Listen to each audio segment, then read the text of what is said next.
नागा होते हैं वो बिल्कुल नंगे रहते, तन पर कोई लंगोटी भी नहीं रखते।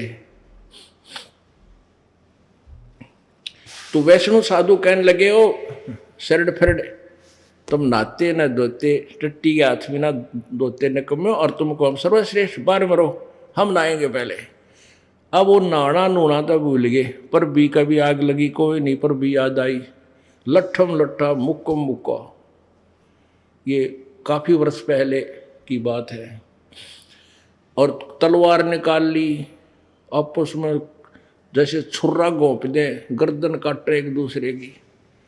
भगवान भी भूल गए और कत्लेआम कर दिया वहां 25,000 लगभग।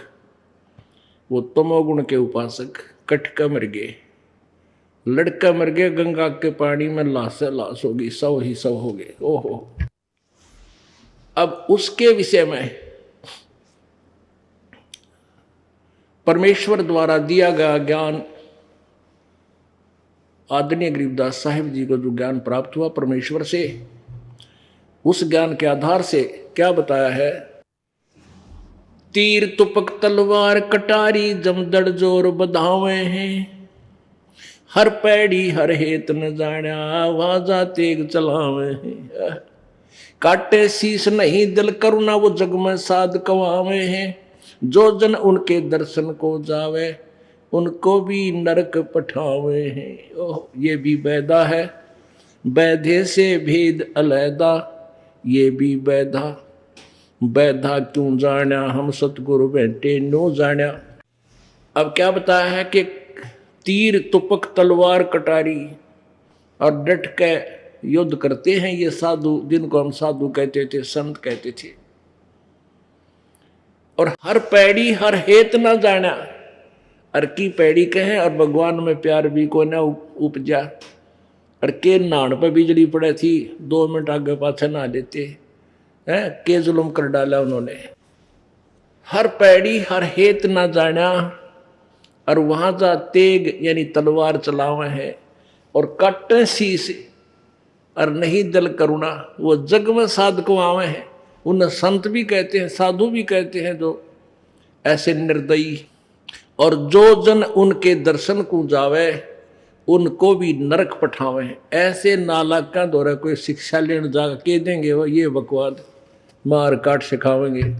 तो क्या बताते हैं, परमात्मा भी यही कहते थे, तिनके सुत हैं तीनों देवा, ये अंधर जीव करते हैं सेवा, गुण तीनों की भक्ति में ये भूल पड़ो संसार, कह कबीर निज नाम बिना कैसे उतरो पार। बोलो सतगुरुदेव जय। परमपिता परमात्मा पूर्ण ब्रह्म सारी सृष्टि के रचनहार कुल मालिक कबीर देव, कबीर साहब, कबीर अल्लाह, अल्लाहु कबीर, ये वही परमात्मा है जिसने सर्व ब्रह्मांडों की रचना की है। ये वही परमात्मा है जो अंगारी है, बम्भारी है। अंगारी कहते हैं अग माने पाप, अरि माने शत्रु, जो हमारे पाप कर्मों का नाश कर सकते हैं, एकमात्र यही परमेश्वर है। और जो हमें काल के बंधन से छुड़ा सकते हैं वो यही परमात्मा कबीर जी हैं, जो बनारस में, काशी में, भारतवर्ष की पवित्र भूमि पर सन 1398 में, संवत 1455, ज्येष्ठ उतरते की पूर्णवासी ज्येष्ठ सुदी पूर्णिमा को एक लहर तारा तालाब, लहर तारा नामक सरोवर के अंदर विकसित एक कमल के फूल पर शिशु रूप धारण करके सतलोक से आकर विराजमान हुए, और वहां से उनको नीरू नीमा नाम के जुलाहा दंपत्ति उठाकर ले गया। वो निसंतान थे, उन्होंने उनकी बच्चे की तरह परवरिश की। परमात्मा लीला करते हुए जब 5 वर्ष के हुए, उसी समय से बड़े बड़े विद्वान पुरुषों की, बड़े बड़े मंडलेश्वरों की, महर्षियों की ज्ञान में छुट्टी कर देते थे, उनके छक्के छुड़ा देते थे। लेकिन वो ढीठ थे, परमात्मा के सत्य वचनों पर भी विश्वास नहीं करते थे। सच्चाई को आंखों देखकर भी वो नहीं मानते थे, क्योंकि वो प्रभु पद प्राप्त कर चुके थे, वो महंत बन गए थे, काफी शिष्य उनके हो चुके थे। परमात्मा कहते हैं राज तजना सहज है, सहज त्रिया का नेह, और मान बढ़ाई ईर्षा दुर्लभ तजना ये। और जब तक हम मान बढ़ाई ईर्षा नहीं तजेंगे, परमात्मा हमारे निकट नहीं आ सकता। तो ये वो परमात्मा है पूर्ण ब्रह्म, जिसने सर्व ब्रह्मांडों की रचना की। वो परमात्मा आकर के हमें अपनी लीला करते हैं और साथ में यथार्थ ज्ञान से परिचित कराते हैं, यथार्थ आध्यात्मिक ज्ञान से, और हमें इस मानव जीवन की वैल्यू बताते हैं, इसके महत्व से परिचित कराते हैं।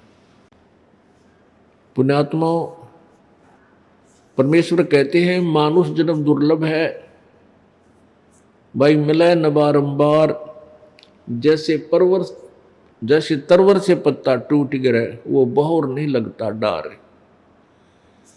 आज आपका परिवार है, खूब आनंद मंगल है, और कभी भी किसी भी सदस्य की किसी समय अचानक किसी भी कारण से मृत्यु हो जाती है, वो पुनः आपको उसी रूप में नहीं प्राप्त हो सकता, ना वो वहां आ सकता, ना उसको मालूम तू कौन था, कितना आया है, कहाँ गया। परमात्मा हमें याद दिलाते हैं कि तुम काल के जाल में फंस चुके हो, और इस काल भगवान ने, जो 21 ब्रह्मांड का स्वामी है, जो ब्रह्म नाम से सुप्रसिद्ध हो चुका है, जिसको ऋषि महर्षि ब्रह्म नाम से जानते हैं, ये काल है, इसको श्राप लगा हुआ है 1 लाख मानव शरीरधारी प्राणियों के नित्य आहार करने का। उसके लिए इसने अपने तीनों पुत्रों को एक एक गुण से परिपूर्ण कर रखा है, अपनी सुनियोजित चाल से।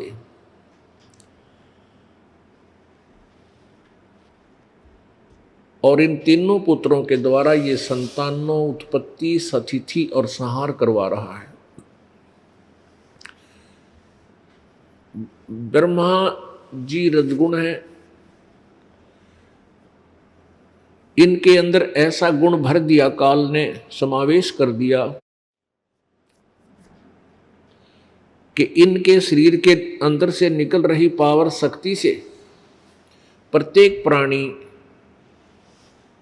संतानों उत्पत्ति करता है। ये विवश है प्राणी। पुण्यात्माओं, हमें अभी तक इस मार्ग का पता नहीं था, किसी ने हमें बताया नहीं। हम सभी एक गड्ढे में जुड़ रहे थे, एक ही लाइन पर चल रहे थे। अब जैसे माता गर्भ धारण करती है, उस गर्भ के अंदर उसको के दौरान उसको कितनी परेशानियों का सामना करना पड़ता है, वही जान सकती है। और फिर भी संतानों उत्पत्ति करनी ही पड़ती है।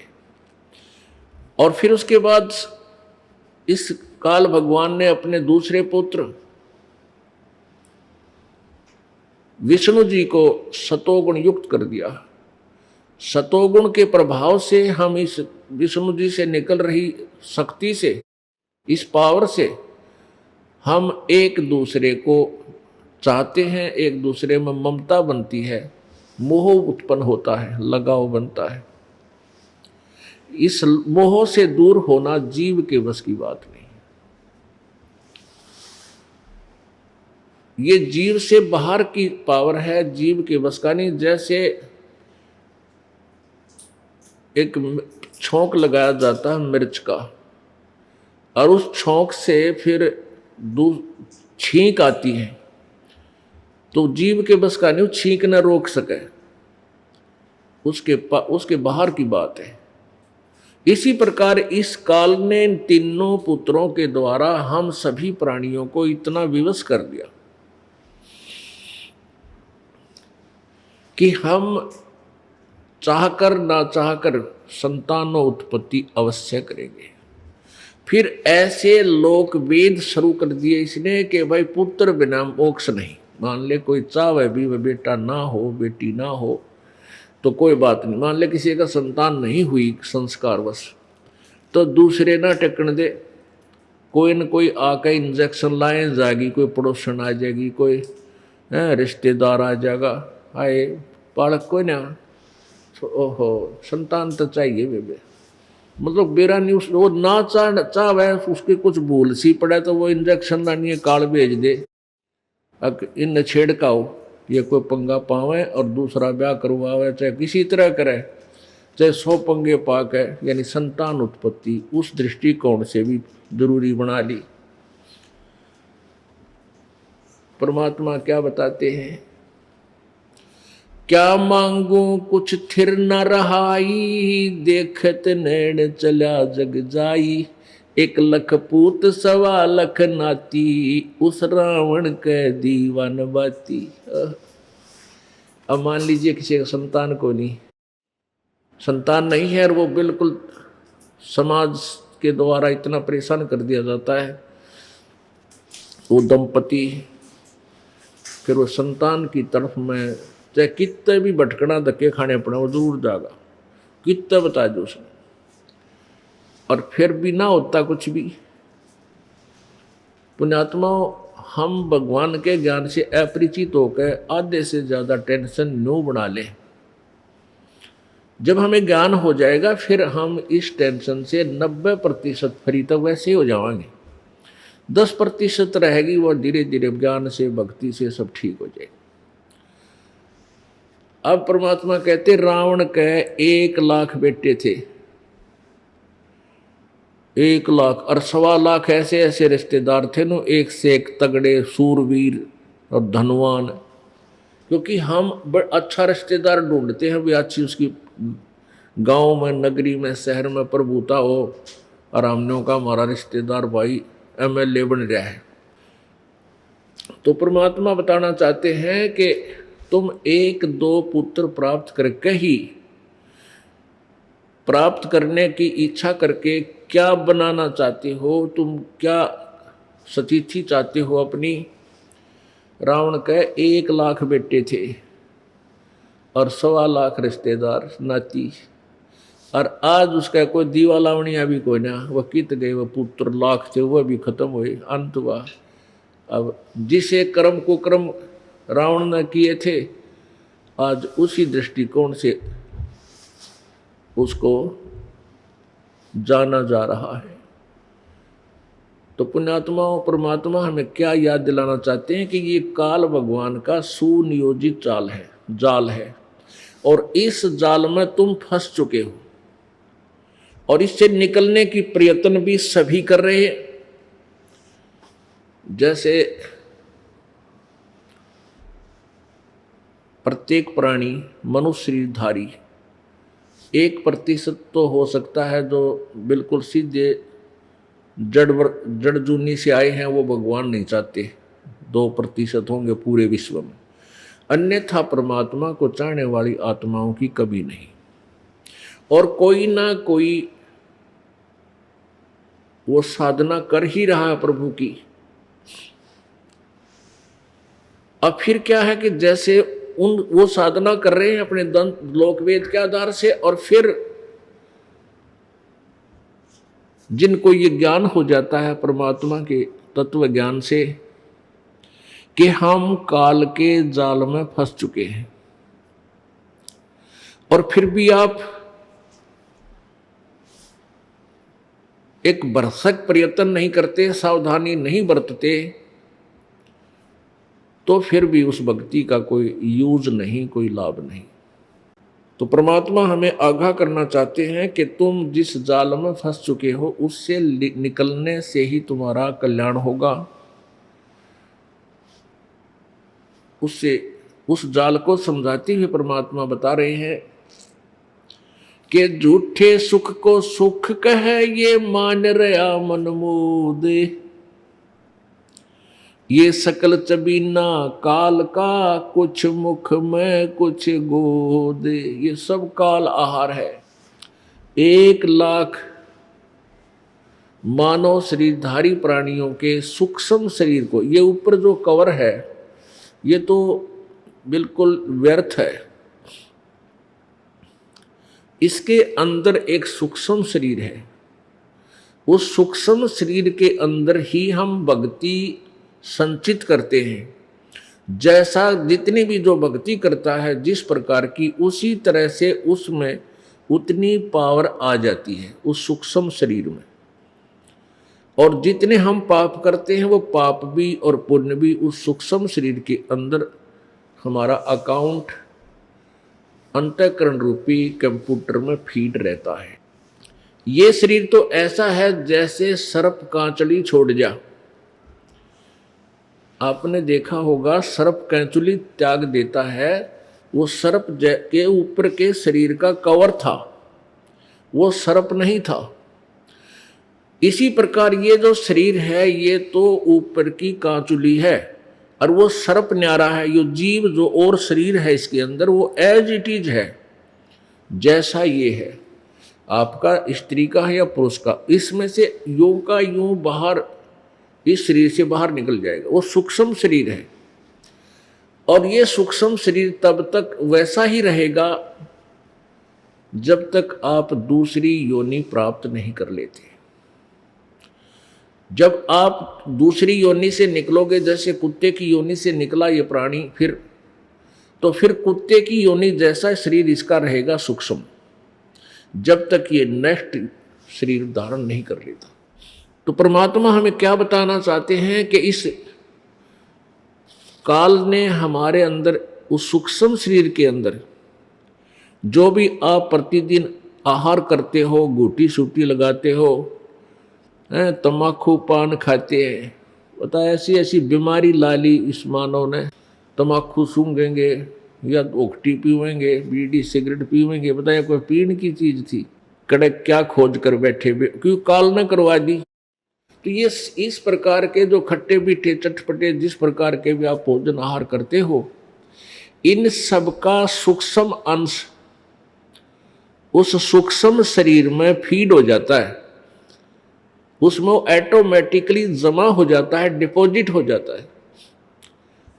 और फिर उस सूक्ष्म शरीर को जब ये शरीर छोड़कर जाता है तो तपतशिला है, एक तई है बहुत लंबी तवी, 21वें ब्रह्मांड के आखिरी हिस्से में टॉप मोस्ट प्लेस पर, सबसे ऊपर के स्थान पर, और वहां वो अपने आप स्वतः गर्म रहती है। बहुत तेज उसमें अग्नि है, इतनी गर्म है, और उसके ऊपर 1,00,000 मानव शरीरधारियों को वो सूक्ष्म शरीर को ये पटक देता है। ऑटोमेटिक सिस्टम है इसका। उसके बाद वहाँ वो तपतशिला के ऊपर ये जीव खूब तड़पते हैं। इनके अंदर से वो गंध निकालता है जो सारे जीवन में घुटी शूटी लाई, शराब तम्बाकू खाया, पान खाई, सुल्फा पिया या और खट्टे मीठे पदार्थ काजू किशमिश जो जिस प्रकार के भी चटपटे स्वाद किए, उन सब का मिला जुला अंश उस तपतशिला पर वो छोड़ देता है। जीव मरता नहीं पर दुखी बहुत होता है, परेशानी बहुत होती है, तड़पता है, बुरी तरह चिल्लाता है। इस प्रकार ये काल, तो वहां से फिर क्या होता है कि वो जब उनका ऑटोमेटिक सिस्टम है, जिसने कम व्यसन किए हैं, गुट्टी सूटी कम ला रखी है, बुरे ये जो है ना तम्बाकू नहीं पिया, उनमें कम विकार होते हैं, कम वो डिपॉजिट माल होता है काल का आहार, इसलिए वो जल्दी वहाँ तपतशिला से छूट जाते हैं। और जिनने घड़ी दारू पी रखी है, ज़्यादा ओके पाट रखे हैं और पान खाया करते, तम्बाकू खाते थे, सुल्फा पीवे थे, वो काफ़ी देर तक वहाँ तड़फाए जाते और ज़्यादा समय लेते हैं वो छोड़ने में उस गंध को। और फिर वो सभी के सभी वहाँ तपतशिला से ऑटोमेटिकली उड़ जाते हैं। फिर कहाँ आते हैं? धर्मराज के दरबार पर, न्यायाधीश के न्यायालय में, जो काल का यहाँ न्यायाधीश है, धर्मराज जिसको कहते हैं, वहां आकर खड़े हो जाते हैं। और फिर उनका अकाउंट बताया जाता है, उनका सबको आगे क्या बनना है, उनको आगे सबको, कोई गधा बनना है गधा बने, अच्छे पुण्य है तो स्वर्ग जाना स्वर्ग जा, और जिसने जैसे कर्म है फिर वो चला जा। इस प्रकार इस काल ने प्रोसीजर बना रखे हैं। तो परमात्मा क्या कहते हैं कि ये काल ने, इस काल ने आपको अपने जाल में इसलिए फंसा रखा है, आपको इसलिए मिसगाइड कर रखा है, इसलिए आपको विवश किया हुआ है संतानों उत्पत्ति के लिए। ऐसा सिस्टम बना दिया, जीव के बस की बात नहीं है, संतान उत्पत्ति ना करे। तो परमात्मा हमें याद दिलाते हैं, इस झूठे सुख को सुख कहे, ये मान रया मन मोदे, ये सकल चबीना काल का, कुछ मुख में कुछ गोदे। गीता ज्ञानदाता अध्याय नंबर 11 के श्लोक नंबर 32 में कहता है कि अर्जुन, मैं देख ये ऐसा काल हूं। श्री कृष्ण के शरीर में प्रवेश करके वो काल बोल रहा था, जो ब्रह्मा विष्णु महेश का पूज्य पिताजी है, और फिर श्री कृष्ण के शरीर से बाहर निकलकर अपना वास्तविक भयंकर रूप दिखाया, जिसको देखकर अर्जुन जैसे योद्धा भी कांपने लग गए, थर थर देही कांप रही है उसको देखकर। पुण्यात्माओं, भगवान को देखकर डर नहीं लगता, वो तो काल था, और आपका मैं काल हूं, सबका नाश करने के लिए आया हूं, अब प्रगट हुआ हूं। और गीता जी अध्याय नंबर 11 के श्लोक नंबर 21 में अर्जुन देख रहा है, कह रहा है भगवान आप तो देवताओं को भी खा रहे हो, आप ऋषियों को भी खा रहे हो, और ये सिद्धों के समुदाय, इन सिद्धों के टोल आपके और ऋषियों के ये ग्रुप हाथ जोड़ कर आपसे मंगल कामना करते हैं, और वेदों के स्तोत्रों से आपकी स्तुति करके आपकी अपने जीवन की रक्षा मांग रहे हैं, आप तो इनको भी खा रहे हो। तब 11वें अध्याय के 32वें श्लोक में कहता, मैं तो भाई काल हूं और सबको खाऊंगा, सबको खाने के लिए अब प्रवृत्त हुआ हूं। तो यही परमात्मा कह रहे हैं कि सकल चबीना काल का, और कुछ मुख में कुछ गोद। मुख में तो वो है जो 1 लाख चले गए, वो तो उसने खा लिए, और दूसरे बाकी ये आपको यहाँ सुरक्षित रखा हुआ है कुछ दिन के लिए, और ना जाने कब और किसकी टिकट कट जा, किस टाइम कट जा। परमात्मा कहते हैं कि तुम इस काल के जाल से परिचित नहीं हो, इसलिए तुम यहां मस्ती मार रहे हो। काल की परिभाषा बताते हुए अपने प्यारी आत्मा धर्मदास जी को कैसे डिफाइन किया परमात्मा ने, काल की डेफिनेशन कैसी बताई कि जैसे कसाई बकरे पालता है, वो उन अपने बकरों को और बकरियों के लिए एक अच्छी व्यवस्था करता है, चारों तरफ उसके डिफेंस करता है, उसको बचाने के लिए बाड़ लगाता है, और एक छाया बनाता है, शेड डाल देता है, जैसे शेड डाल रखे हैं यहाँ पर, और उनके लिए तालाब पानी का बनाता है, चरागाह अलग से, खेत अलग से लेता है, जहाँ जाड़ बोझड़े घास आदि उगा देता है, जिसमें वो सारा दिन आहार करते हैं। तो इस सुविधा को देखकर, और वो बकरे और बकरी अपनी संतान उत्पत्ति करते हैं, उनका उन बच्चों में कितना मोह होता है ये तो आप खूब परिचित हैं।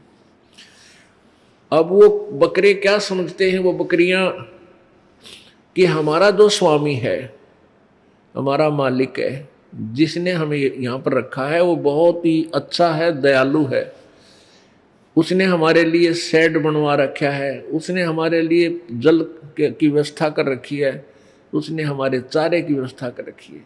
और जब वो कसाई आता है बकरों में, पुण्यात्माओं, ये वही आत्मा है जो मनुष्य शरीर से गई हुई है। इन आत्मा को पूरी सेंस होती है कि कौन बुरा है कौन अच्छा है। कौन तुझे प्यार देता है, कौन तेरा लठ मारता है। जो प्यार से व्यक्ति बोलता है तो पशु भी उसके पास अपने आप देखते ही चल पड़ते उसकी तरफ प्यार देने के लिए। तो वो कसाई वहां आता है जब तो वो उनको लगता है जैसे बहुत बड़ी आदमी है, बहुत अच्छा व्यक्ति है, और वो आकर के देखता है, उनके हाथ पकड़ता है ऐसे। वो तो देखता है कि कितना मांस हो गया इसमें बकरे में, कै किलो का, कितने कै किलो का हो गए हो, और बकरा उसको प्यार देता है कि वो तेरे को प्यार दे रहा तेरा मालिक, और वो सब चाटता है जीव्या से, प्यार देता है बकरा किसको, उस दुश्मन को, एक अच्छा आदमी समझ के कसाई को। और वो क्या देख रहा है कि इसमें मांस कितना हो गया, कितने का बिकेगा यो। और फिर जब उसको कहीं से ऑर्डर आ जाता है 5-10 बकरियों का, वो ना देखता किसकी माँ मर रहेगी कटेगी, किसका बेटा कटेगा या बेटी कटेगी। लाठी लेकर और 10 छांट ले मोटे मोटे निकाल ले जाता है और जाकर कड़च करा देता है। बाकी रोने वाले रोते रहते, उनको पता लग जाता है कि ये गए कहीं ना कहीं, लौट कर नहीं आएंगे। तो उन बकरों में भी ऐसी खलबलाहट मच जाती है, इधर उधर भागते हैं, फिर भागन थोड़ा दे है। तो परमात्मा हमें याद दिलाते हैं कि तुम कसाई के बाड़े में बंद कर रखे हो, यहाँ 21 ब्रह्मांड है इस कसाई का बाड़ा। अब क्या बताते हैं कि जैसे हम यहाँ देखते हैं भाई बढ़िया तो हवा चला है, कितना सुंदर प्रकाश सूर्य का है, और कितनी अच्छी काजू किस्म सेब संतरे, फिर चने गेहूं बाजरा ज्वार, कितनी बढ़िया ये फसल आहार अन्न हमें दिया है। और पृथ्वी के अंदर एयर कंडीशन ला रखा, गर्मियों में ठंडा जल और सर्दियों में गर्म निकला है। तो इसको देख करके हम सारी व्यवस्था से, और कितनी अच्छी दरियाएं बह रखी बाहर रखी हैं, झरने बह रहे हैं शीतल जल के, तो हम ये सोचते हैं मैं भगवान तो भगवान न पड़ा है, यानी बहुत ही अच्छा भगवान है, तो कमाल कर रखा है, कितनी सुविधा दे रखी है हमारे को। पर हमारी तो बकरियां जैसी बुद्धि हो रही है, हमने ना सोचते यूं मार क्यों रहा फिर हमारे को। किसी का बेटा मर गया, किसी की बेटी मर गई, किसी का कुंबा मर जाता है एक्सीडेंट में, 3-3 4-4 5-5 परिवार एक परिवार के सदस्य मृत्यु को प्राप्त हो जाते हैं। यो के भाई फिर वो दयालुता कहाँ गई इस भगवान की। परमात्मा हमें याद दिलाते हैं तुम इस काल को भगवान मान बैठे, ये भगवान नहीं है, और इसके 21 ब्रह्मांड में कहीं भी तुम्हें सुख का नाम नहीं है। हम सतलोक में रहा करते थे आप सभी, और वहाँ आपके आज भी वो स्थान खाली पड़े हैं जहाँ तुम रहा करते, ये सतकर मान लेना। आप अपनी नालायकी इस काल के साथ चुंगल में फंस गए, इसके उपासक होकर यहाँ आ गए। और यहाँ क्योंकि ये हमारा मालिक नहीं है, ये हमारा पिता नहीं है। अपने माता पिता को अपने बच्चों का दुख होता है, वो इतना दुख नहीं दे सकता जैसे काल हमें दे रहा है। किसी की टांग कट गई, किसी की को अंधा हो रहा है, किसी का कोड लग गया, किसी के किसी प्रकार की कोई कैंसर, कोई चिल्ला रहा है किसी और बीमारी से, फिर गधे बनाया, गधी बना दी, कुत्ते बना दिए, खाज लाएगी, कीड़े पड़ गए, और कोई रहम नहीं। तो ये हमारा नहीं है, क्योंकि अपने को दुख होता है। वो अपना कौन है? वो कबीर परमात्मा अपना परमपिता है, अपना मालिक है, अपना स्वामी है, और उसने आज भी हमारे इस दुख की चिंता है। इसलिए वो परमेश्वर रह रह कर यहाँ आता है, ताकि ये बोले प्राणी फिर समझ, फिर पहचान ले मेरे को और मान ले मेरी बात को, इनको भक्ति से परिपूर्ण करके और सतलोक ले चलूं जहाँ ये सदा सुखी थे। यहाँ कोई प्राणी सुखी नहीं है, कोई भी सुखी नहीं है, क्योंकि गरीब व्यक्ति सोचता है कि वह धनवान सुखी होगा, और धनवान को सपने में भी सुख नहीं हो सकता, ये गारंटीड बात समझ लेना। और धनवान समझता है भाई ये राजा लोग सुखी होंगे, अच्छा टैक्स टूक्स लावे, डांट मार जा हैं, और आगे पाछे इनके पुलिस हैं हूँ करती गाड़ियां चले। राजा को सुख 7 जन्म भी नहीं हो सकता। राजा जितना दुखी प्राणी इस पृथ्वी पर नहीं है, सत्कर मान लेना आप। क्योंकि हमने सारे उल्टे आंकड़े फिट कर रखे अपने सुख के ढूंढने के लिए। अब एक परिवार का सदस्य, एक परिवार का मुखिया जिसके 5 सदस्य हों, वो कितना दुखी होता है उनकी सारी व्यवस्था बनाने में। और राजा तो एक क्षेत्र का पिता हो जाता है, मालिक होता है, उसको तो स्वप्न में भी जो है ना रात को भी नींद नहीं आती। कभी तो किसी दूसरे राजा से चिंता कहीं वो आक्रमण ना कर दे, कभी अपने ही मंत्रियों से चिंता कहीं ये तेरा राज पलट ना दे। इस प्रकार उसकी घिघी बंधी रहे दिन रात। हमने देखा है बड़ा लंबी गाड़ी में चल रहा है, उसका जी ये जाना जिसा वो चल रहा है गाड़ी में। तो फिर राजा सोचते हैं भी देवता लोग सुखी होंगे स्वर्ग के। अब स्वर्ग में आप इन देवताओं की कथा सुन लो। अब इसमें विष्णु पुराण में कथा हुआ है कि एक बार राक्षसों ने स्वर्ग पर आक्रमण कर दिया और सारे देवता भाज गए। कोई कितना छुप गया, कोई कितना छुप गया, वो कित गया उनका स्वर्ग का सुख। एवड़ा रोटी भी ना मिलती, गुफा में फंस रहे, सारी पुरान माटी वाली, अंदर भी भाज गया और राजा भी पता नहीं कहाँ जाकर छुपया। तो इनको सुख नाम की कितना चीज नहीं, सारा आग लाग रही है या किया। परमात्मा कहते हैं ब्रह्मांड की सो आग लगी है, कृत्रिमबाजी सब है ठगी है। 21 ब्रह्मांड में आग लगी पड़ी है। परमेश्वर हमें क्या याद दिलाते हैं, भाई तन दर सुखिया कोई न देखा, जो देखा सो दुखिया हो। उदय अस्त की बात करते हैं, मन सबका किया विवेका हो, सबका किया विवेका हो। जैसे आपने कल देवी श्रीमद् देवी भागवत पुराण में प्रथम स्कंद में पढ़ा था, भगवान विष्णु कह रहा है कि मैं अधिकतर ज्यादातर तप करता हूँ, कठिन तप करता हूँ, और फिर इन निकम्मे राक्षसों के साथ युद्ध करता हूँ, फिर इनको मारता हूँ। कभी थोड़ा वो समय मिला तो लक्ष्मी के साथ सुख पुरुष में व्यतीत करता हूँ। यानी कभी को सूत बैठ जाता है ना, तो घी बंधी रहे वो आ गया। तो परमात्मा कहते हैं भाई मैंने सारे देख लिए, थारे देवता और भगवान, इन कोई सुखी नहीं इस पृथ्वी इसी किस ब्रह्मांड में, तो आग लाग रही है। भाई तन दर सुखिया कोई ना देखा, जो देखा सो दुखिया हो। उदय अस्त की बात करते हैं, मन सबका किया विवेका हो, सबका किया विवेका हो। भाई घाटे बाधे सब जग दुखिया, के गृहस्थी बैरागी हो। घाटे बाधे सब जग दुखिया, के गृहस्थी बैरागी हो। सुख देव ने दुख के डर से, गर्भ में माया त्यागी हो, गर्भ में माया त्यागी हो। तंदर सुखिया कोई न देखा, जो देखा सो दुखिया हो। उदय अस्त की बात करते हैं, मन सबका किया विवेका हो, सबका किया विवेका हो। भाई जंगम दुखिया योगी दुखिया, तपस्वी को दुख दूना हो। जंगम दुखिया योगी दुखिया, तपस्वी को दुख दूना हो।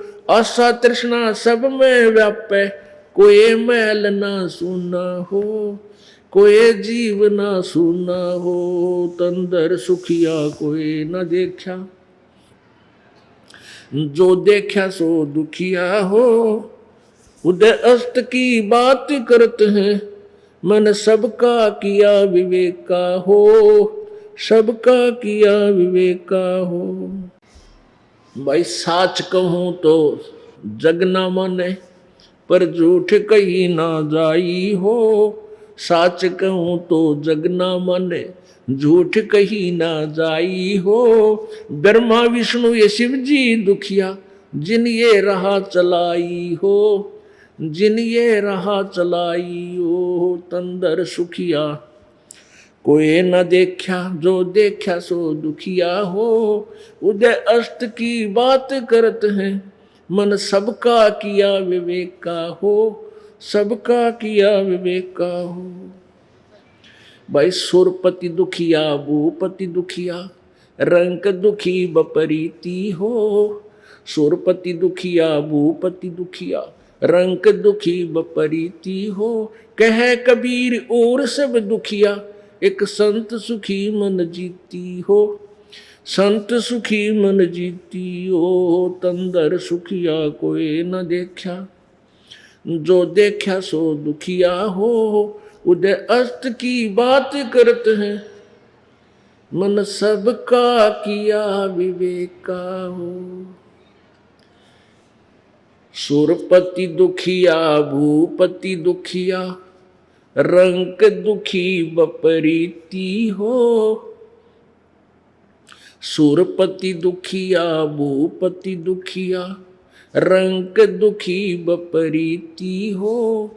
कह कबीर और सब दुखिया, एक संत सुखी मन जीती हो, संत सुखी मन जीती हो। तंदर सुखिया कोई न देखा, जो देखा सो दुखिया हो। उदय अस्त की बात करते हैं, मन सबका किया विवेक का हो, सबका किया विवेक। अपने आत्मा परमात्मा ने कितने किस किस प्रकार से किस तरीके से हमें समझाने की चेष्टा की है कि तुम इस संसार में सुख की तलाश कर रहे हो, इसमें कहीं पर भी आपको सुख नाम की चीज नहीं मिला, क्योंकि तुमने सुख देखा ही नहीं है। हमने सुख का पता ही नहीं है, हम भूल चुके हैं जो सुख हम सतलोक में छोड़कर आए थे। वह कैसा सुख है? शंखों लहर बेहर की उपजे, कहर नहीं जा कोई। दास गरीब अचल अविनाशी, सुख का सागर सोई। शंखों लहर मेहर की उपजे। आप कभी कभी किसी समय एकांत में जब बैठे हो, जो पुण्यात्माएं हैं उनमें ये अवश्य हिलोर उठती है। ऐसी हिलोर उठती है उस समय एकदम अंतःकरण इतना पवित्र बन जाता है, कोई भी बुरा नजर नहीं आता, किसी से द्वेष नहीं रहता, अंश मात्र भी। जो शत्रु होते हैं वो भी अपने से लगते हैं, क्या किस कारण से हम झगड़ा कर रहे हैं। और वो हिलोर वह लहर होती है थोड़ी सी देर की, और वह फिर चली जाती है, जो समाप्त हो जाती है हृदय से। फिर वो अड़ंगा शुरू हो जाता है, वो चिंता हो जाती है, वो काम नहीं बना, छोरे की नौकरी नहीं लगी, लड़की का बालक नहीं हुआ है, भगवान पता नहीं कदे छोड़ ना दे, उसने न्यू कर दूंगा, उस पर मुकदमा करूंगा। यानी वो कैर की लहर फिर शुरू होगी। वह मेर की लहर थी, उसमें कितना सुख था, कितना आनंद था। कहते हैं ऐसी मेहर की लहर उस सतलोक में सदा बनी रहेंगी। वो जीव के बस का नहीं, वहां ऐसा शरीर आपको मिलेगा, आप में द्वेष हो ही नहीं सकेगा, और ना ही वहां कोई राग है, द्वेष है, क्योंकि वहां सबको एक जैसा आहार है और एक जैसा वहां सारा व्यवस्था व्यवहार है। अपने आत्मा आप यहाँ आए हो इस सतलोकाश्रम बरवाला में, यहाँ से आप एक हफ्ता रुक जाओ, एक भंडारे में एक जैसा आहार सब भाई बहनों को मिलेगा, एक जैसा बिस्तर मिलेगा, कोई द्वेष से को नहीं। नो निक भाई वो घी ला के खा गया, मेरे दी सूखी दे दी, यहाँ लड़ाई हो जाएगा, थोड़ी बहुत मन में दोष आ जा, तो यहाँ फिर द्वेष बनाए को नहीं। वो कोई नाला के बेमतलब बनाओ तो दूसरी बात है। एक रजाई तले बिछावर, एक ओढ़ ऊपर, दूसरा ते वो भी बैठा रहो डडा सर्दी में मरता रहे, वो तो नालायक आदमी एक आधा आ जाया करे। तो ऐसे वो तो द्वेष आप पर पैदा कर लेगा जब ऐसी बकवाद कर रहा है। नहीं तो सब ने एक जैसा व्यवहार बनाना चाहिए। आप बालक नहीं हो, आप भगवान के बच्चे हो, बुद्धिमान हो, भक्त हो, संत हो, तो यहां आप जितने दिन रहोगे आपके मन में कोई द्वेष नहीं। इसी प्रकार ये तो एक रिहर्सल है उस सतलोक की, और वहां जाकर के आपको कोई, वहां तो चीजें न्यारी है, आपको वर्णन करें तो हमने वह वर्णन भी ना करना था, किस एग्जाम्पल से आपको भगवान वहां के सुख को समझाए, क्योंकि वो सुख तुमने देखा ही नहीं। एक अंदाजा सा बताया जाता है वहां इतना सुख है। कैसा सुख है? वहां वृद्ध अवस्था नहीं है, सदा युवा रहोगे, और वहां मृत्यु नहीं। गीता जी अध्याय नंबर 7 के श्लोक नंबर 29 में गीता ज्ञानदाता कहता है कि अर्जुन, जिस समय तुझे तत्वदर्शी संत मिल जाता है और फिर आप पूर्ण रूप से इस पूरे आध्यात्मिक तत्व ज्ञान से परिचित हो जाते हो, और तत्ब्रह्म से, तत्ब्रह्म माने उस ब्रह्म से, उस परम अक्षर ब्रह्म से, जिसके विषय में गीता जी अध्याय नंबर 18 के श्लोक नंबर 62 में कहा कि अर्जुन, तू सर्व भाव से उस परमेश्वर की शरण में जा, तत्ब्रह्म की, उसकी कृपा से तू परम शांति, परम शांति जो कति सुख सुख सुख सागर और शाश्वत स्थानम यानी सनातन परम धाम को प्राप्त होगा। वहां जा।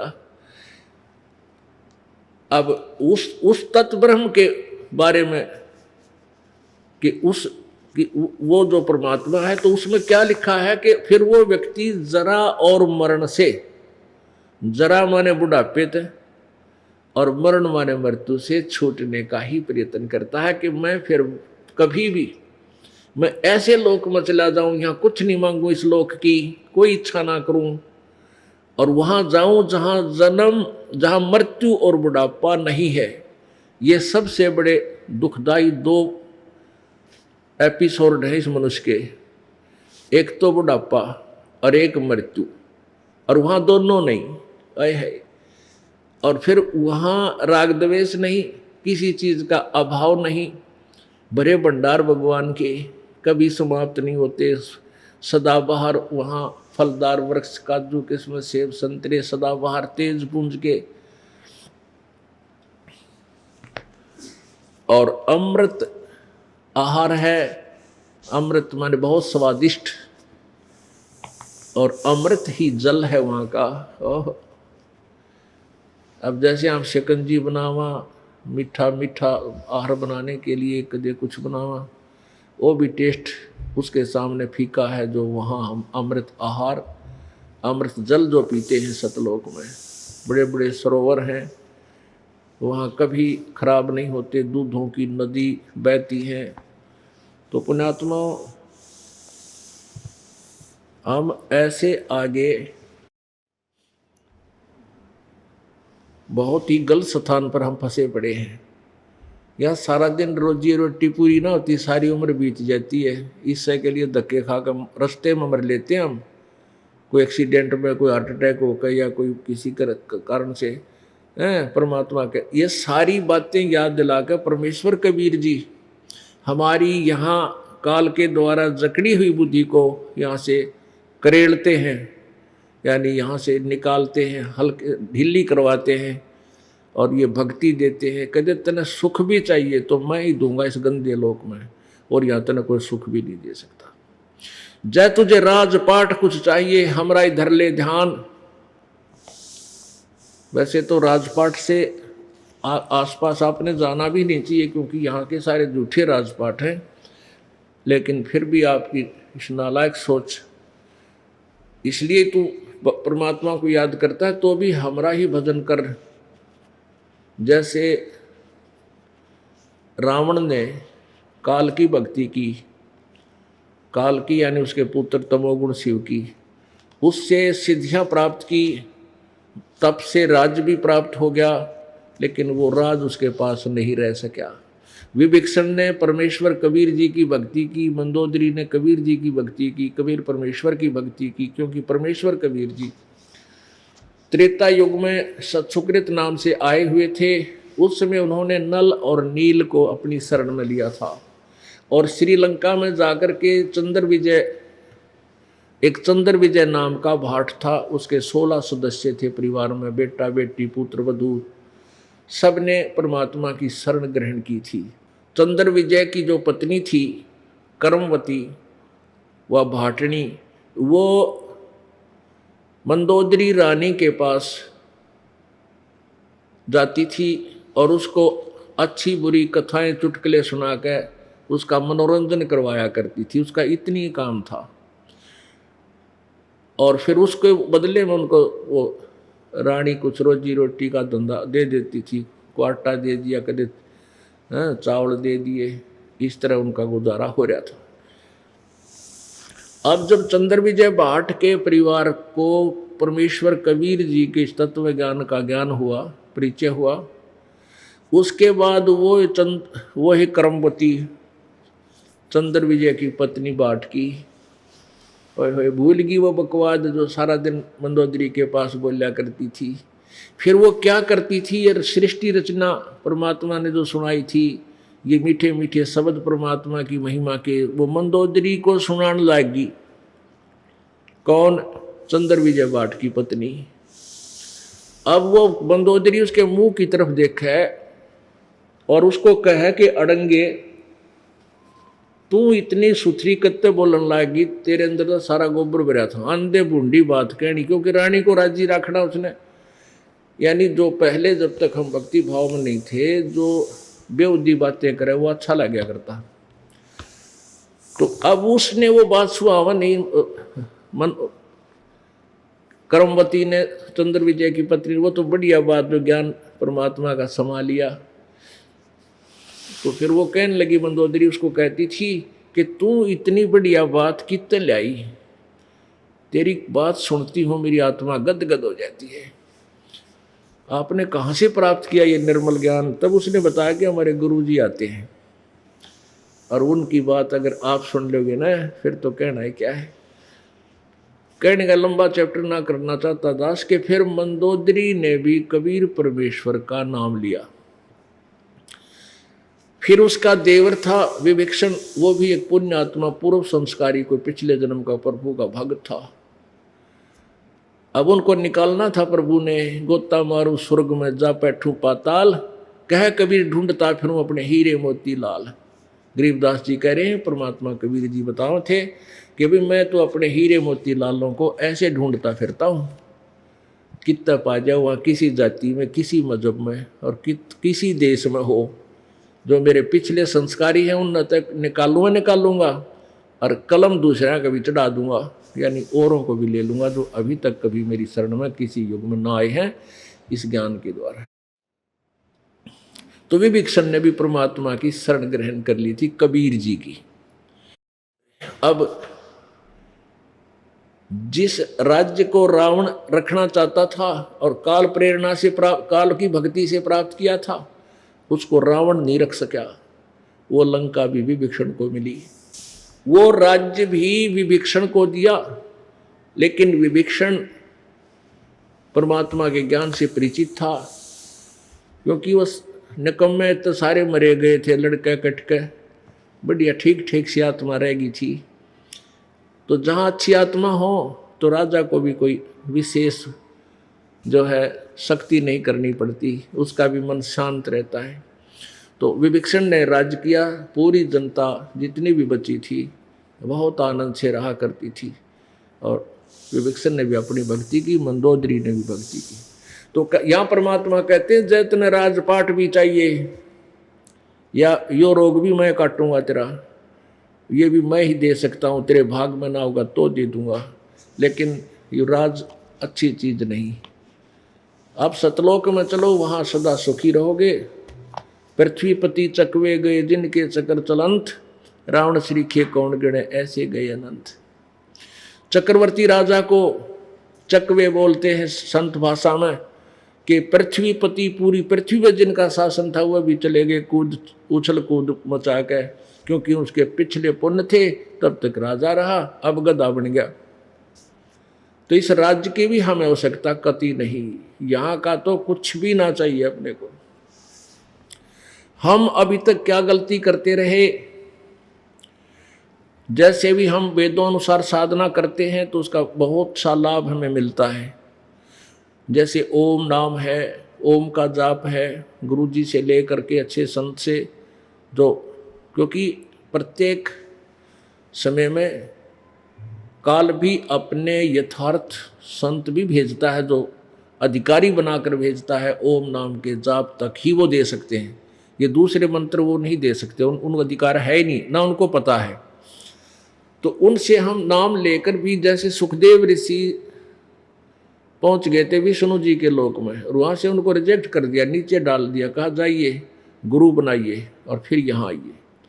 तो उसने, सुखदेव जी ने राजा जनक, विष्णु जी ने कहा कि राजा जनक को गुरु बनाओ, वो आज मेरा एक अधिकारी संत है, उससे ही नाम लोगे तभी मेरे लोक में स्वर्ग में वापस आ सकते हो। यानी एक जो वास्तविक पासपोर्ट बनाने वाला ओरिजिनल अधिकारी होता है, उसी से बनाया गया पासपोर्ट आपका काम करेगा, नकली से बनाया हुआ व्यर्थ होता है। तो इसी प्रकार तो आप क्या करते रहे, हम स्वर्ग चले गए इस अन्य साधना करके। जैसे ओम नाम का जाप ये दास भी आपको देता है, और उसके साथ फिर दूसरा मंत्र है तत्व मंत्र, उसकी अलग कमाई है। ओम नाम के जाप की अलग भक्ति शक्ति बनती है। और तीसरा मंत्र जो सार शब्द है, जो सार नाम है, वो सत्य शब्द जो गीता जी अध्याय नंबर 17 के श्लोक नंबर 23 में 3 मंत्रों के विषय में जानकारी दी है। ओम तत्सत इति निर्देश है ब्रह्मण त्रिविध समर्थ है। पूर्ण परमात्मा सच्चिदानंद घन की भक्ति का, उसकी प्राप्ति का केवल ओम तत्सत, यही एक 3 प्रकार का 3 विधि से सिमरन करने का मंत्र है। ओम तो सीधा क्लियर लिखा है, तत् और सत्य ये सांकेतिक हैं, ये दास बताएगा, और इस पृथ्वी पर कोई भी अधिकारी नहीं है 2 मंत्रों का आपको कोई और दे सके। तो हम क्या करते रहे, पहले ओम नाम के जाप की कमाई को स्वर्ग में, महास्वर्ग अर्थात ब्रह्मलोक में, वहाँ देव पद प्राप्त करके वहाँ बर्बाद करते रहे, फिर वापस पृथ्वी पर आ जाते थे। हम ऐसे अपना जीवन नष्ट कर गए। इसका आपको एक उदाहरण देते हैं। एक आपको उदाहरण देते हैं और दिखाते हैं, महावीर जैन जी का जीवनी। पुण्यात्माओं, आपने मानव शरीर मिला है तो आप परमात्मा पाने वाले विद्यालय में प्रवेश प्राप्त है आपको। जितने भी मानव हैं ये सभी परमात्मा पाने वाले विद्यालय में प्रवेश प्राप्त कर चुके हैं। इसीलिए परमेश्वर ने आपको ये ड्रेस न्यारी दे रखी है, ये शरीर, ये पोशाक है आपकी। इसको संत भाषा में चोला बोलते हैं, कवर यानी कपड़ा। जैसे बच्चे स्कूल जाते हैं उनकी ड्रेस पोशाक भिन्न होती है, जो बच्चे पाली जाते हैं स्कूल नहीं जाते हैं वो तो उनकी अलग ड्रेस होती है। तो जिन कोई ऐसी ड्रेस मिली है ये मानव शरीर वाली, तो ये प्रवेश परमात्मा पाने वाली विद्यालय में, यूनिवर्सिटी के ये प्रवेश पा चुके हैं। और विद्यार्थी होकर विद्या नहीं पढ़ रहा, विद्यार्थी होकर के भी अपना काम सफल नहीं कर रहा है, तो वो फिर क्या बनता है, वो फेल हो जाता है और फिर मजदूर लगता है, और फिर बाद में पश्चाताप करता है जब वो उसका दूसरा सहपाठी तो अच्छा अफसर बनकर गाड़ी में, सरकारी गाड़ी में जा रहा होता है, और वो वहीं सड़क पर कहीं मिट्टी खोद रहा होता है। तो उस समय रोता है वो क्या कहता है, ये गया ना अफसर, ये मेरा सहपाठी था, मेरे साथ पढ़ा करता, क्लास फेलो था मेरा, और मैं पढ़ा कोई ना, यो पढ़ गया, मेरे कर्म फूट गए, यो गाड़ी में जा रहा है और मैं यहाँ टोकरी मिट्टी ढो रहा हूँ। अब रो रहा हूँ अपने कर्मा ने, तो अब पछताए क्या बने, अब पछताए क्या बनाया चिड़िया चुगी खेत, अच्छे दिन पाछे गए।